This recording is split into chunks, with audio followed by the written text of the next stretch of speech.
திருவெள்ளரையே கோயில் இது. நான் ஏற்கனவே ஒரு 15 வருஷத்துக்கு முன்னாடி வந்து பார்த்துருக்கேன். இப்போ தான் இந்த ஒரு 10 வருஷத்துக்குள்ள இது பாதுகாப்பு பண்ணிக்கிறாங்க பாருங்க. எருமையாக பாருங்க எப்படி இருக்குது பாருங்க. இங்கே இருக்குது பாருங்க. அப்படியே ஒரு சுற்று வர்றேன்.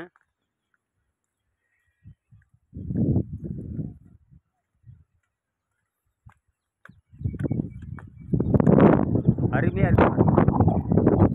ஒரு கோயில் நீங்கள் பார்த்துருக்கீங்க. இப்படி ஒரு 4 முக்கு அணின்னு சொல்கிறாங்க. 4 முக்கிய அணி. தண்ணி இருக்குது என்னமோ தெரில. தண்ணி இல்லை. தண்ணி வந்து அந்த காலத்தில் அவ்வளோ செல்வ செழிப்பாக இருந்திருக்கு பாருங்கள். அந்த காலத்தில் எவ்வளோ செல்வ செழிப்பா கல் பாருங்க எப்படி இருக்குன்னு. அற்புதம்.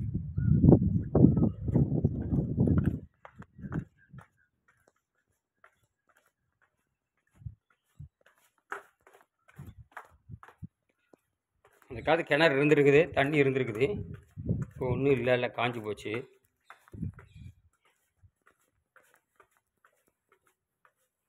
இந்த மாதிரி வடநாட்டில் கூட இந்த மாதிரி ஒரு கேணி இருக்குது. அப்போ ஏகப்பட்ட தண்ணி இருந்திருக்குது. இப்போ தண்ணி இல்லை, ஒன்றும் இல்லை. 4 பாருங்க. இங்கே 4 1 2 3 4 எப்படி இருக்கு பாருங்க.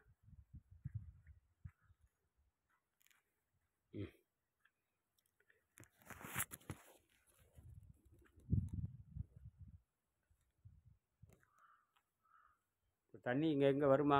இல்லை. மழைகளே பெஞ்சு வந்தால் வந்தது தான். எப்படி கிணறு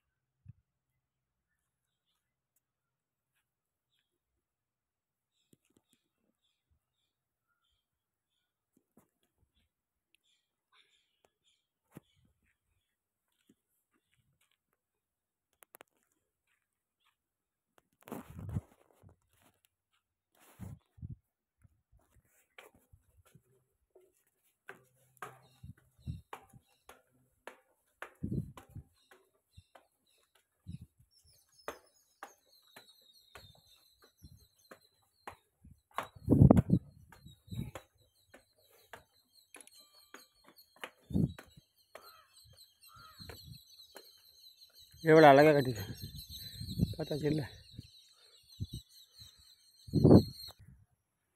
சில சிதலம் அடைஞ்சி கிடக்குது. இதெல்லாம் என்னென்னு பார்ப்போம். இங்கே இருக்கு பாருங்க.